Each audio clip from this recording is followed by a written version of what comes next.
Es menor de edad de chicas ahora. 11 añitos.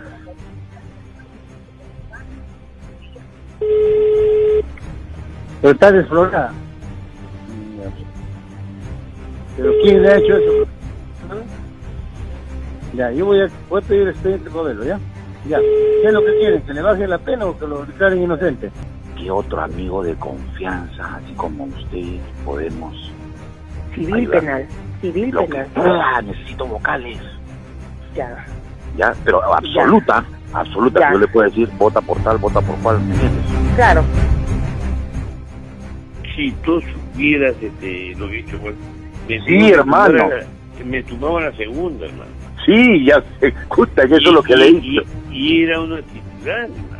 Y yo era el ponente de la segunda y le saqué el alma, hermano. O sea, no como Ya, hermano. justificaba que el tercero suba al segundo, hermano.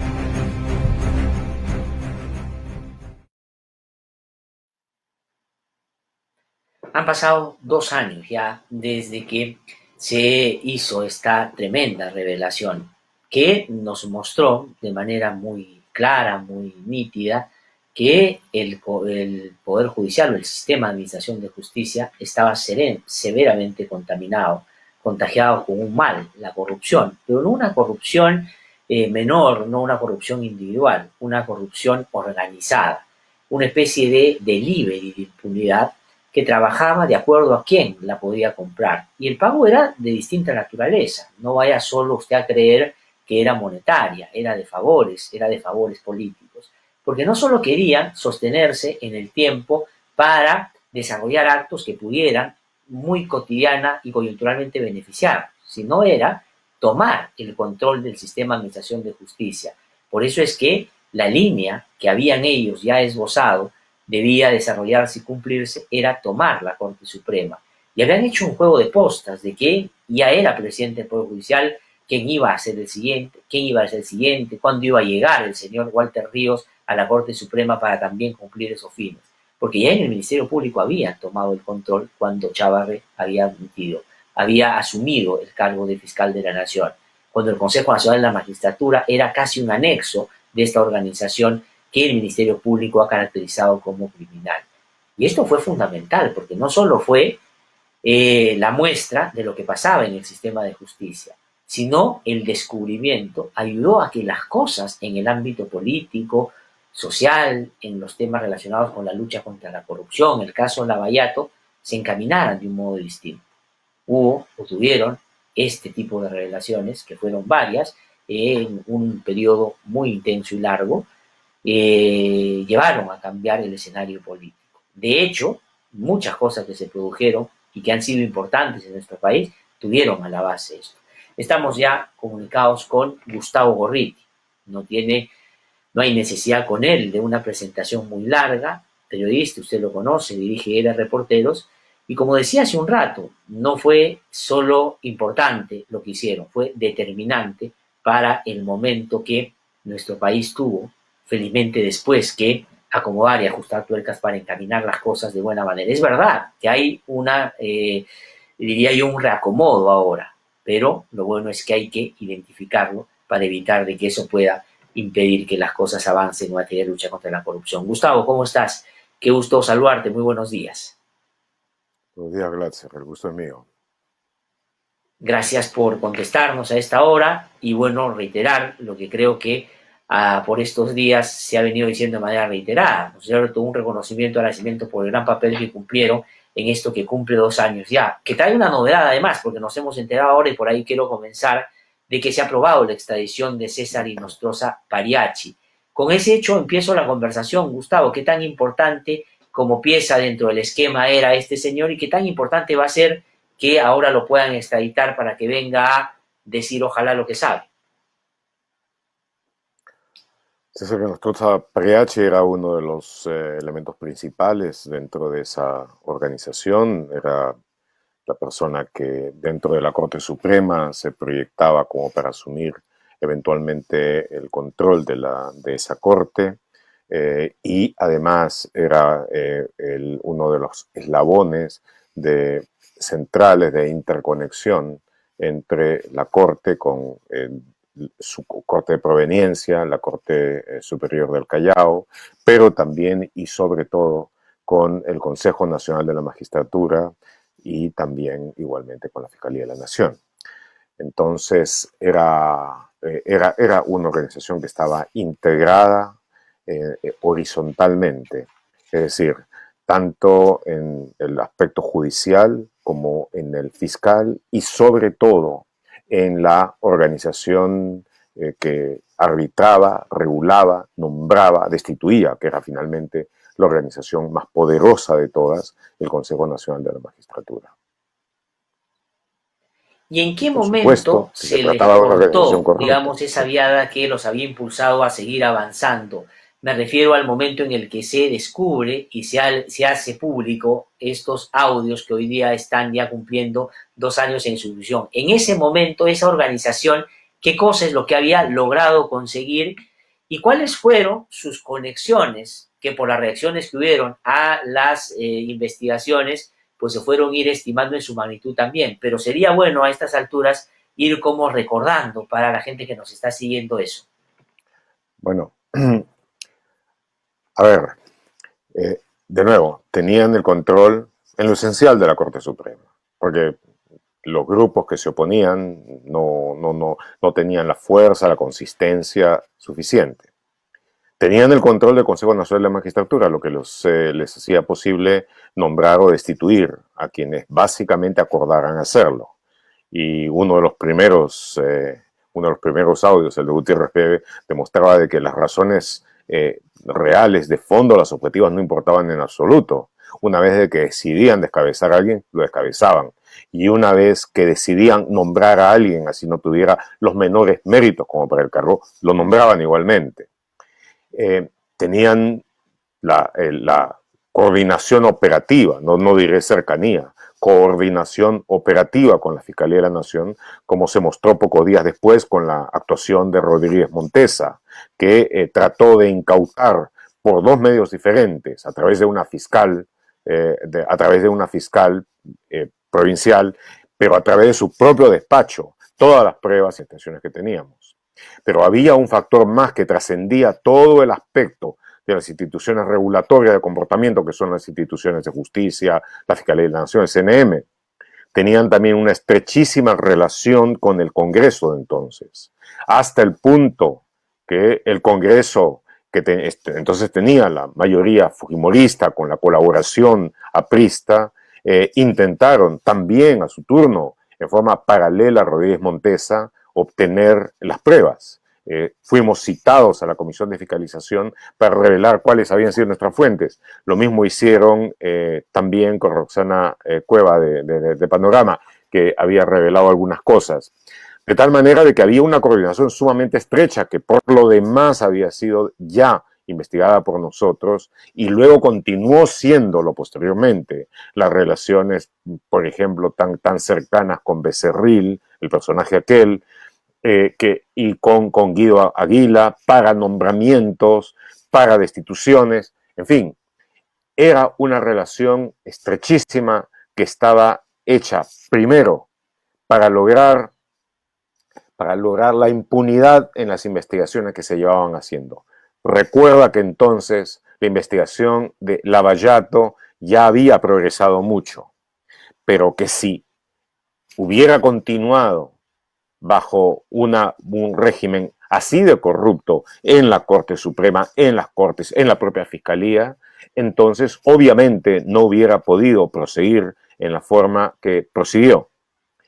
De tal manera de que era una organización de que forma transversal, Fiscalía, Corte Superior, Corte Suprema, Consejo Nacional de la Magistratura, control mayoritario del Congreso, chantaje permanente sobre entonces el presidente de la República, estaba ya no solamente controlando la Administración de Justicia, sino a muy poca distancia de controlar por completo la nación.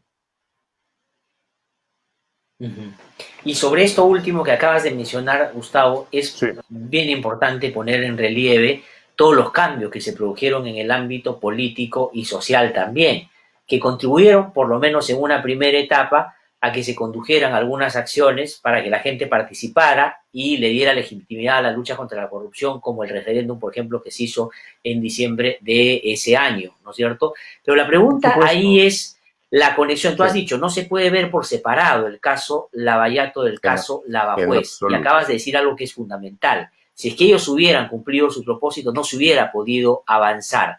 Pero la pregunta es, cuando se hicieron los cambios en el ámbito no solo de justicia, sino en el ámbito político, ¿cómo es que ese nuevo momento se fue enfrentando con los que realmente querían luchar contra la corrupción, pero luchando contra aquellos que se resistían también, porque en ese momento seguían teniendo el poder del Congreso hasta que este se disolvió?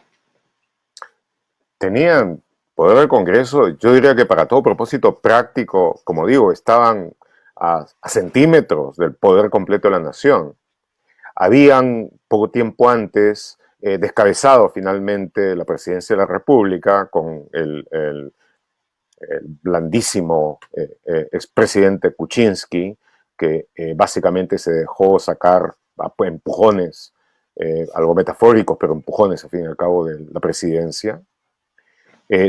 Habían nombrado a un nuevo presidente, al vicepresidente Martín Vizcarra, a quien consideraban que podían manejar totalmente, que había sido producto precisamente de la acción de ellos, y consideraban que básicamente ya era suyo, además de que no tenía partido, además de que no tenía básicamente lo que podía considerarse una representación.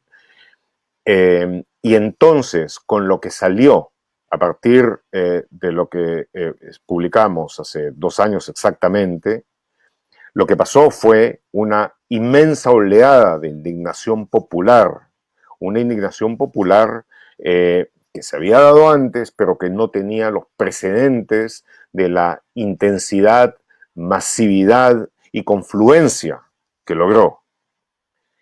Una vez de que eso se dio, hubo un clarísimo divorcio entre lo que era la opinión movilizada de las grandes mayorías con quienes en ese momento estaban manejando las instituciones de gobierno de la República para todo propósito práctico. Entonces el presidente Vizcarra tomó una decisión que fue definitoria y que cambió las cosas. Él decidió apoyar lo que se había hecho desde el punto de vista de la lucha anticorrupción. Recuerda que los primeros días fueron extremadamente accidentados. Cuando mandaron a un fiscal trucho, era un fiscal real, pero que llegó sin documentación, en una acción totalmente ilegal a IDL para intentar secuestrar las pruebas y los documentos que teníamos. Además de que se recibían comunicaciones conminatorias del aún fiscal supremo Rodríguez Montesa para que se le entreguen las pruebas. Y de la misma manera, el Congreso, la Comisión de Fiscalización, hacía igualmente citaciones amenazantes, también para obligar que se les entregue todo y aborte en consecuencia la investigación. Es en ese contexto donde se producen las movilizaciones, donde hay un afloramiento tremendo de indignación de la opinión pública. Vizcarra decide hacer suyo eso, hace eso evidente. Y el 28 de julio, en su mensaje a la nación, se produce su acción, y el 29 ya hay otra realidad que quedó clarísimamente vista en el desfile militar, cuando Vizcarra es ovacionado, tiene un gran apoyo. A partir de ese momento su popularidad en las encuestas crece muchísimo y siempre va creciendo en la medida en que va confrontando en relación con las acciones contra la corrupción. Y posteriormente se produce el referéndum, se produce una serie de cambios y continúa el conjunto de acciones que eventualmente desembocan en la disolución constitucional del Congreso. A lo que hay ahora, por supuesto, alguna de los grupos de la reacción corrupta que están pretendiendo presentarlo como si hubiera sido, a la luz de los fracasos recientes del gobierno, como si hubiera sido una cosa inconstitucional, indebida, etc. Pero ese es el conjunto de cosas que pasaron. Ahora, Sí. Cosas que, digamos, pueden ahora estar diciéndose, pero que son abiertas y rápidamente desestimadas porque ya el propio Tribunal Constitucional le dio legitimidad a esa acción que hizo el gobierno del presidente Vizcarra o el presidente Vizcarra con el cierre del Congreso. Pero quería también ir a la par de recordarnos todo lo que sucedió en ese tiempo, cómo este otro sector ha venido reaccionando. Ya el cierre del Congreso terminó, digamos, con una parte de esa historia, pero sin embargo no ha cambiado como uno hubiese esperado en algunos ámbitos esto que al comienzo se vio como el problema más serio, que es esta red de corrupción. Porque en el Ministerio Público, por ejemplo, los fiscales supremos, que ya el propio Ministerio Público a través de investigaciones concretas se ha identificado como piezas centrales de esa presunta organización criminal, Sí. siguen ahí. De hecho, hoy día va a haber un enroque probablemente porque quien regrese del Jurado Nacional de Elecciones, que es el señor Arce Córdoba, Arce. va a ser Sí. parte de esa junta de fiscales y podrían ser 4 versus 1 si mandan a Pablo Sánchez al Jurado Nacional. Pero si uno de ellos se va al Jurado Nacional, tampoco es que las próximas elecciones van a estar en buenas manos.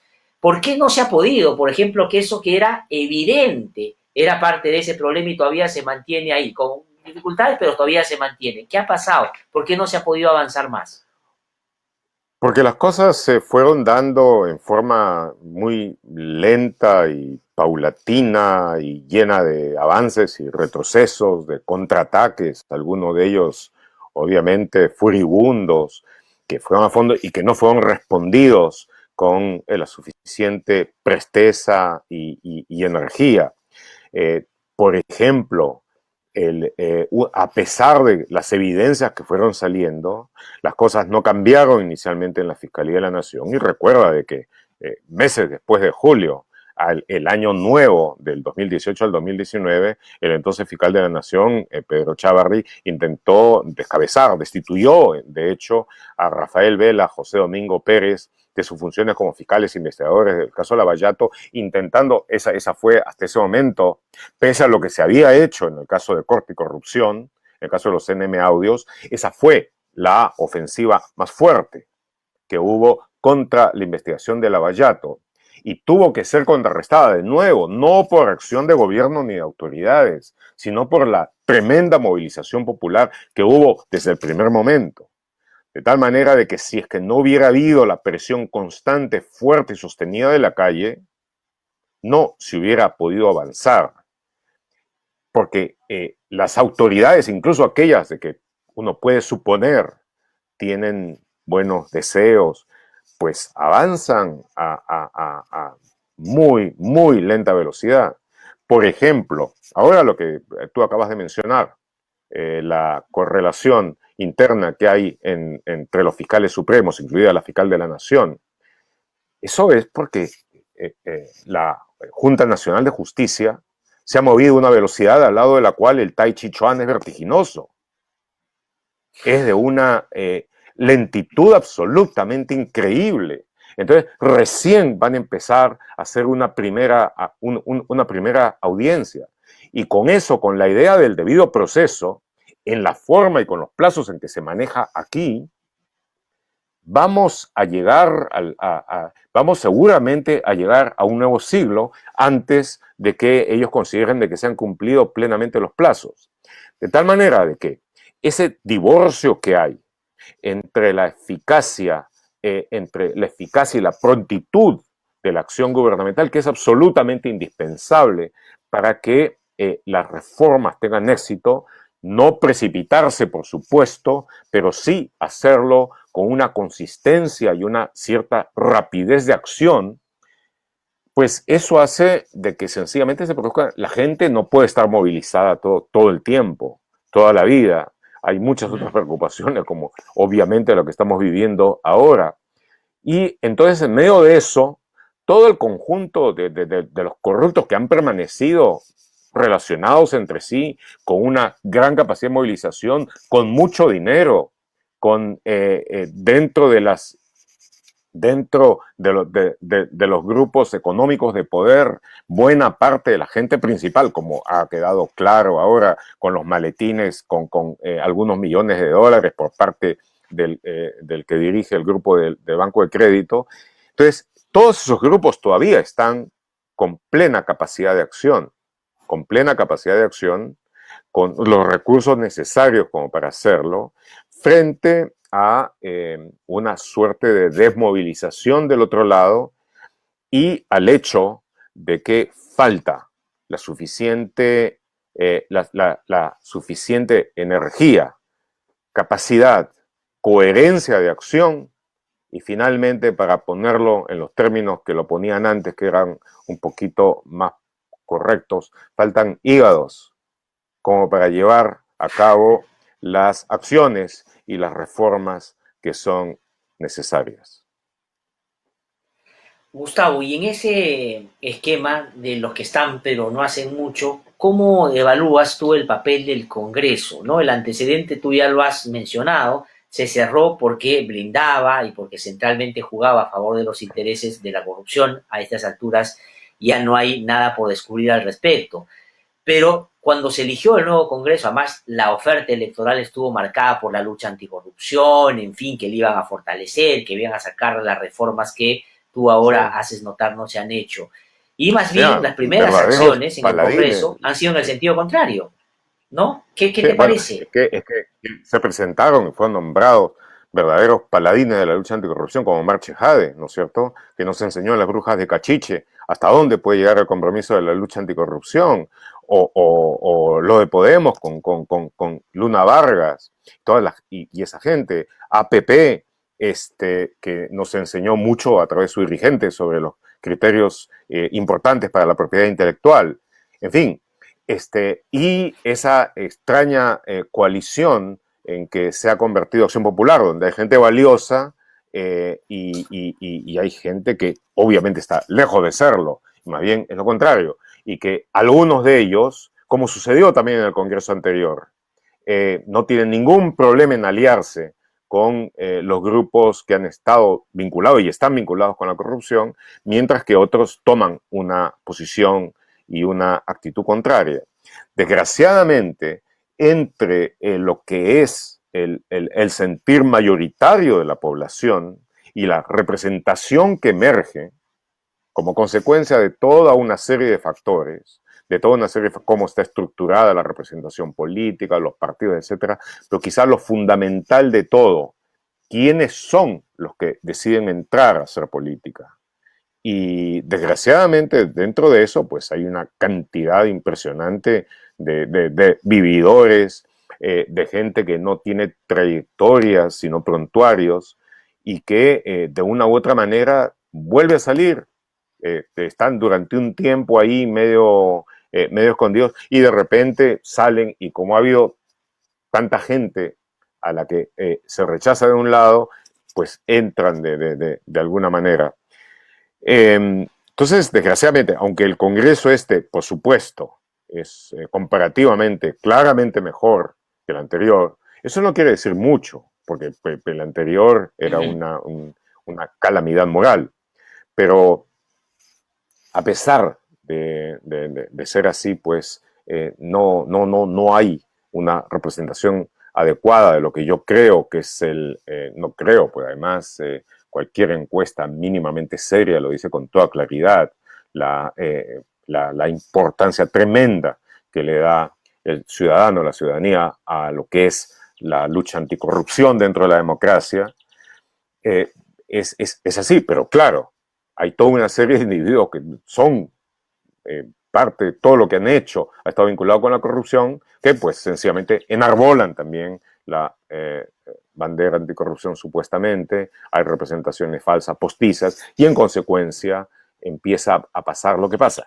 Adicionalmente a eso, el hecho de que el gobierno ha perdido capacidad, eficacia, de que sus acciones en la pandemia han básicamente fracasado, han sido una derrota en cuanto a lo que han sido los resultados de una gestión en un momento de emergencia.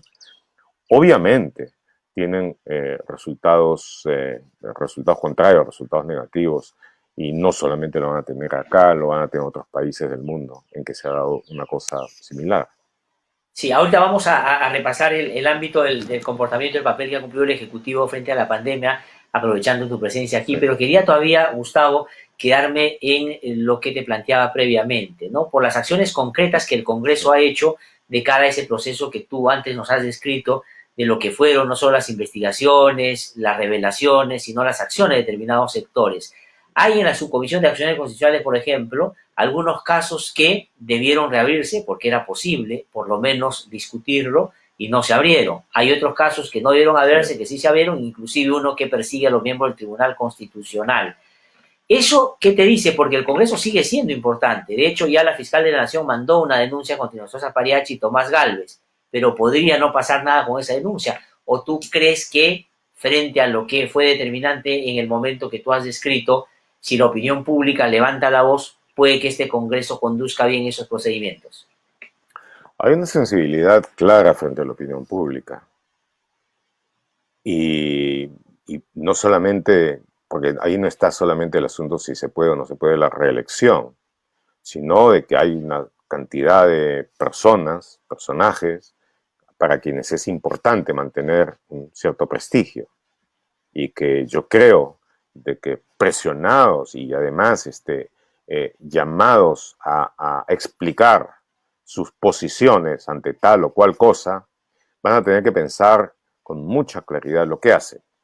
Porque hay un aspecto en las acciones que se toman que tiene que ver mucho con la conveniencia de la dinámica de grupos. Cómo le va a uno dentro de la maquinaria del partido, cuáles son las decisiones que se toman desde dentro. Y hay otra que es que en ciertas circunstancias, cuando no hay el suficiente enfoque sobre eso, puede quedar medio oscurecido, que es la acción misma de los congresistas. ¿Cuál es la posición que ellos toman?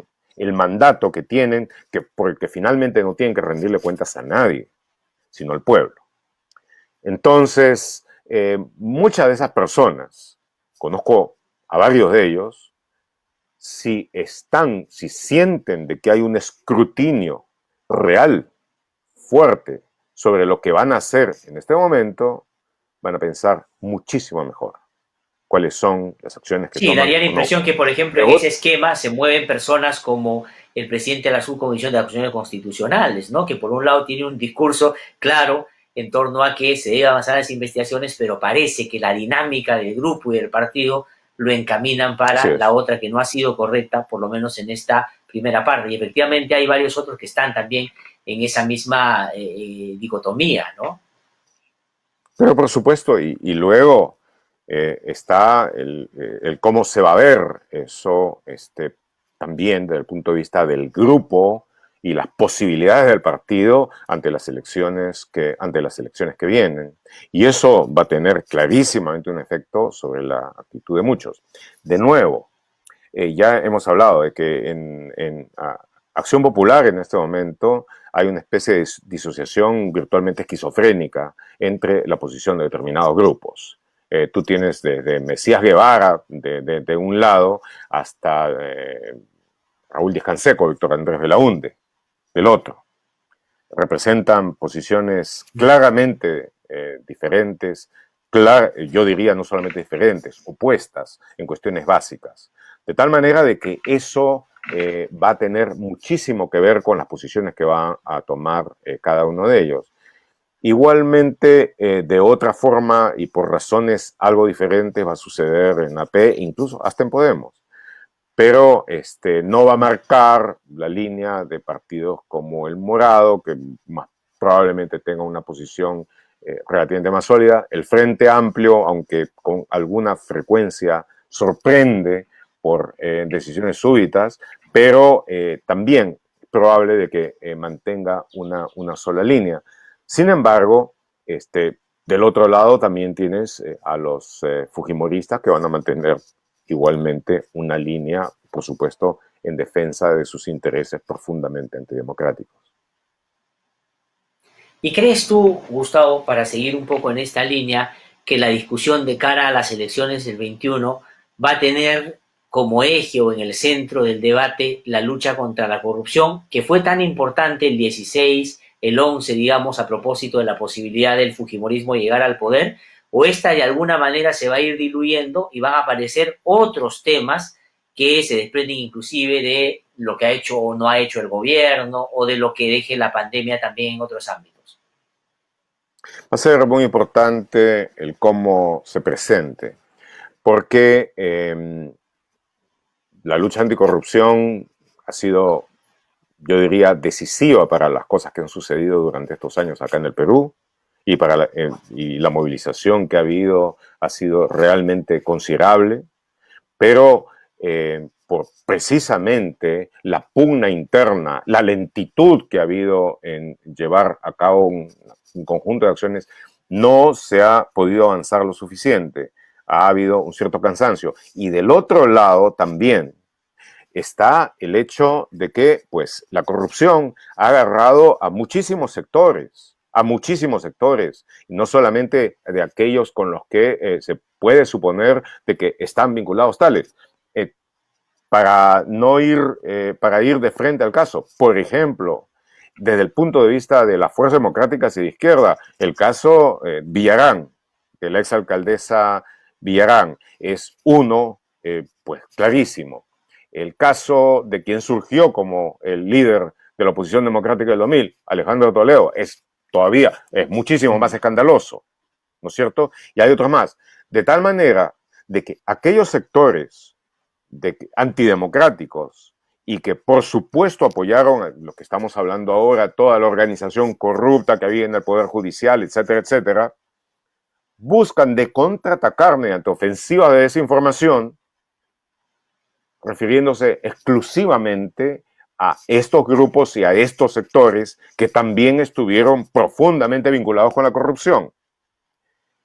Y pues, pese al hecho de que, por ejemplo, en Ni de los Reporteros hemos investigado básicamente con la misma energía a Toledo, y hemos sacado lo que había que sacar y en algunas cosas novedades sobre el caso de Villarán, pero es un aspecto en el que, por supuesto, van a atacar y van a tratar de confundir el panorama. Es un poco la idea que todos estamos metidos y van a tratar de hacer ver como que unos están más metidos que otros, incluso de que la lucha anticorrupción es una especie de coartada para poder ayudar a estos grupos.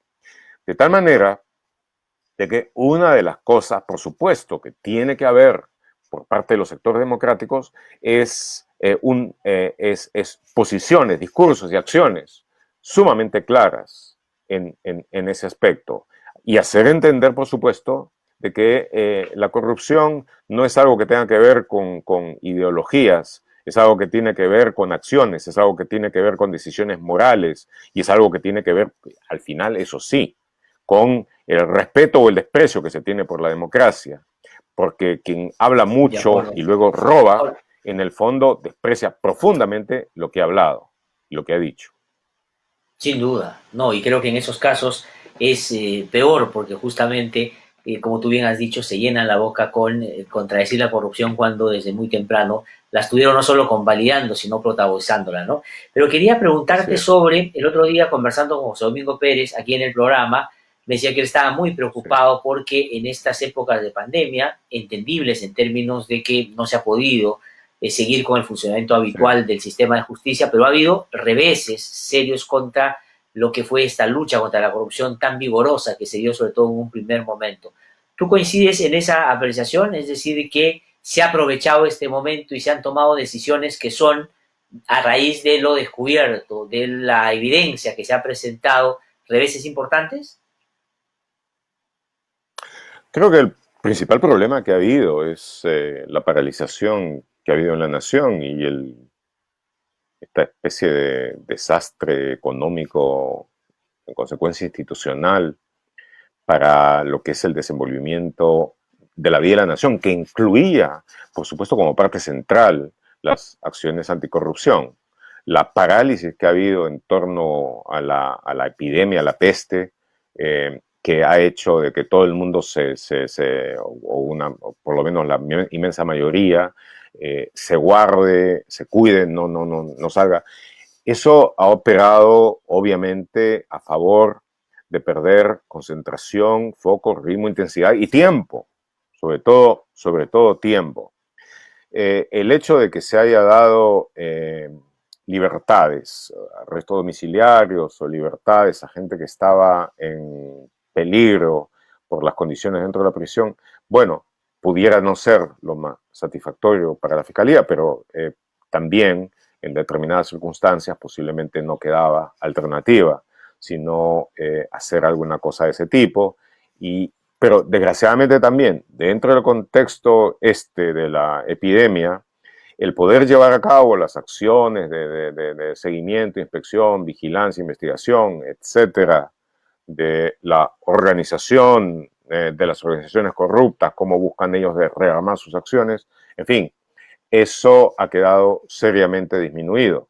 Pero de nuevo, al final de todo, para mí lo más peligroso es este largo hiato, esta interrupción, esta pérdida de iniciativa, que ahora va a haber que empezar de nuevo a moverse en todo, va a haber que empezar a remover casos frente a un conjunto de emergencias y realidades nuevas con las que de una u otra forma va a haber que competir. Y al hecho bastante claro de que una sociedad que está en una situación económica pero exponencialmente peor que la que había hace algunos meses, obviamente tiene un conjunto de prioridades diferentes a esta. Pero en ese contexto, una de las cosas fundamentales que hay que recordar a la gente es que no hay peor enemigo de la recuperación económica, del manejo correcto de las cosas que la corrupción, excepto quizá la ineficiencia extrema, la inutilidad, que en determinado momento puede competir también, ¿no? Con la corrupción.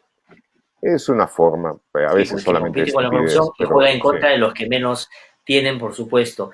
Ahora, vayamos un ratito, Gustavo, si me lo permites, a una mirada sobre lo que ha sido la actuación del gobierno en estos más de 100 días, ya desde que se conoció el primer caso de COVID-19 en nuestro país. Tú ya hemos tenido la posibilidad de conversar aquí, has expresado algunas críticas. ¿Ha tenido el gobierno alguna capacidad de rectificar los problemas que se advirtieron hace ya algunas semanas, desde la información más transparente hasta acciones más diligentes en materia de salud y también en materia económica? ¿Cuál es tu mirada? A ver, creo que el gobierno ha tenido la intención inicial, las ganas de hacer un conjunto de cosas que desde el punto de vista tecnocrático, burocrático, parecían que tenían algunas posibilidades de salir adelante. Ellos, desgraciadamente, supusieron una lectura inexacta, incorrecta de la realidad y de cómo la realidad funcionara.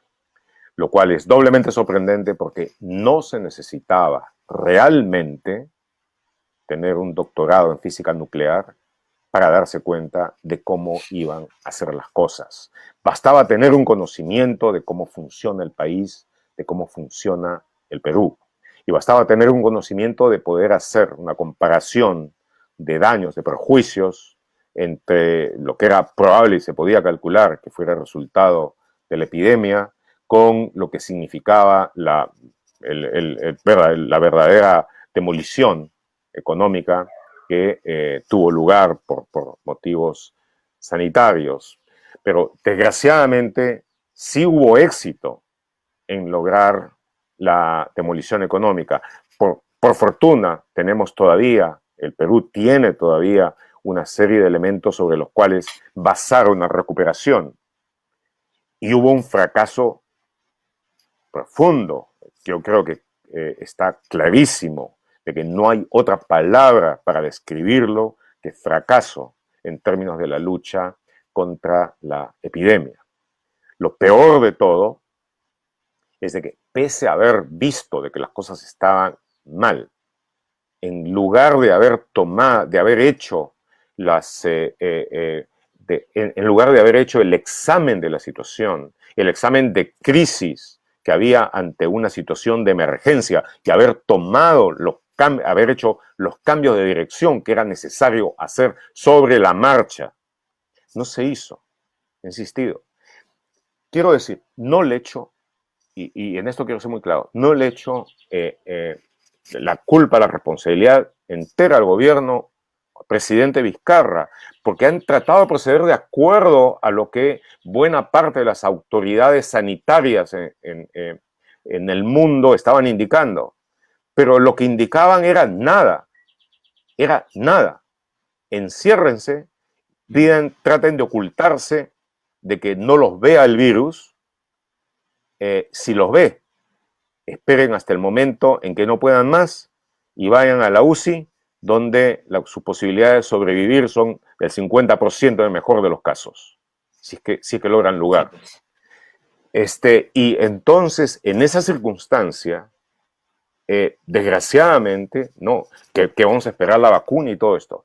Incluso cuando han visto, acá al costado nomás, al otro lado de la verja, como en Guayaquil, que en determinado momento fue la ciudad que tenía las peores condiciones en el mundo entero, con en determinado momento 500 muertos por día, que no podían, que caían en las calles porque habían sobrepasado de lejos toda la capacidad de procesamiento y, por supuesto, habían puesto en shock a las autoridades nacionales, como con la reacción adecuada y las medidas adecuadas, que incluyeron utilizar medicamentos sobre los cuales se ha hablado muchísimo y no se ha probado nada, pero que en Guayaquil, cuando se decidió aplicarlos sistemáticamente, probaron ser tan exitosos que en poco más de un mes redujeron los muertos a cero, Sí, pues. y permitieron que se convirtiera en un éxito.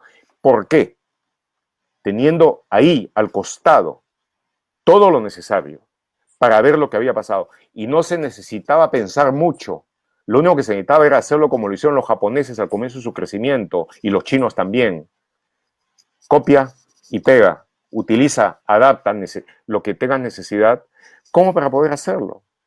En vez de tratar de ir a combatir el virus, a reducir la población del virus con la aplicación masiva de atención primaria fuera de los hospitales, masiva, buscar a la gente, habilitar sitios para estar lo más cerca de ellos, darles las medicinas, tratarlos y reducir así la población viral, en lugar de eso se persistió dentro de lo mismo.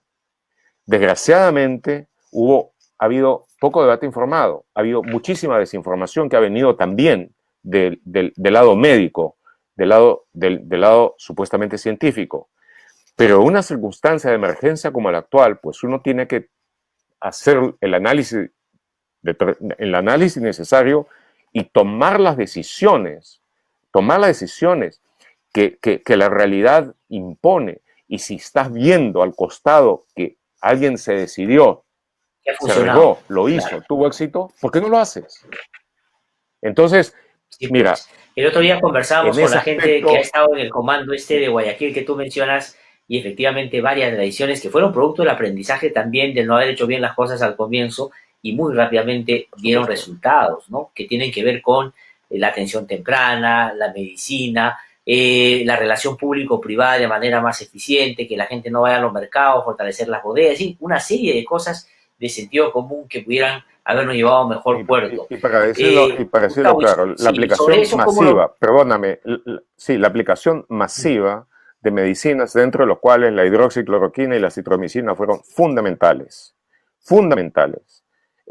Y la aplicación de esas medicinas en contextos extrahospitalarios, de tal manera de que no se llegara a los hospitales. Hay otra cosa importante en Guayaquil. Ahí en Guayaquil el gobierno nacional había perdido el control.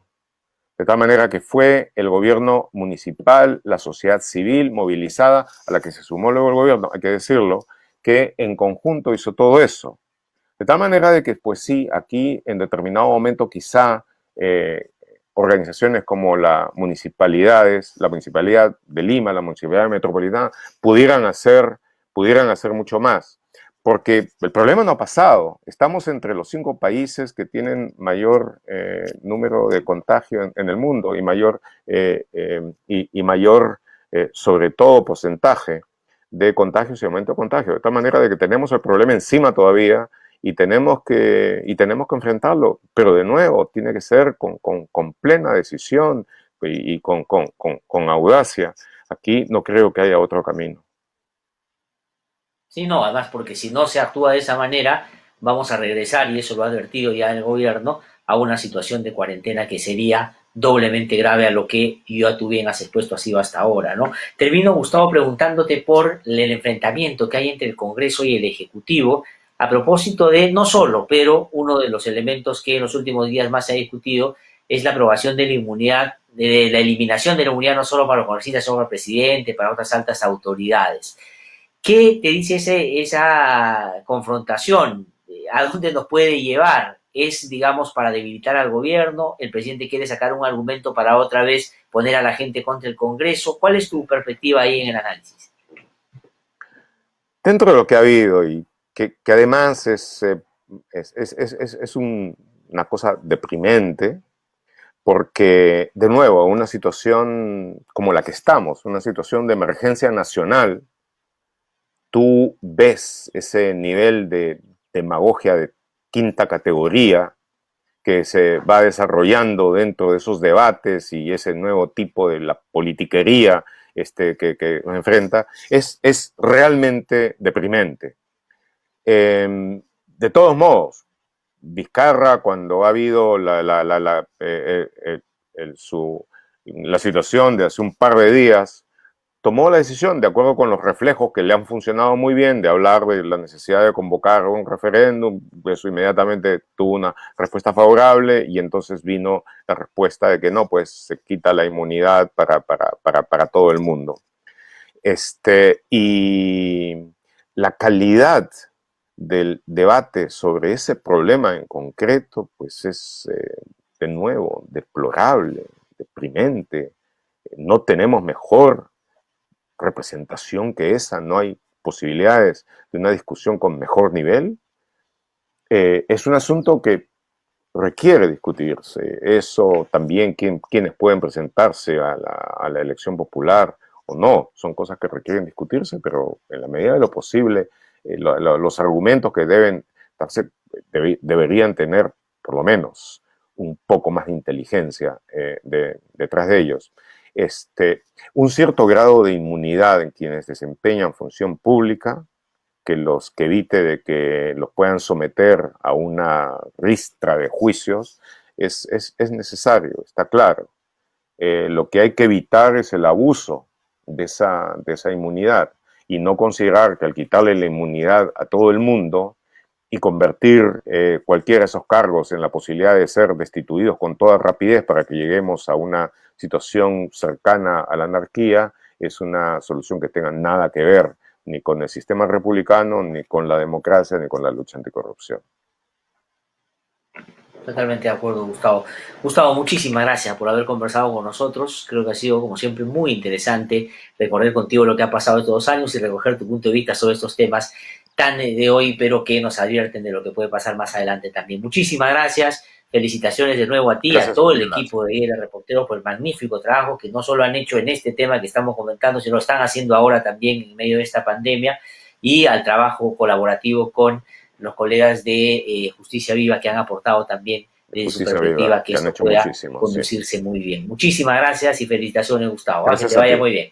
Gracias. Hasta pronto. Muy amable. Ha sido Gustavo Gorriti que ha conversado con nosotros esta mañana.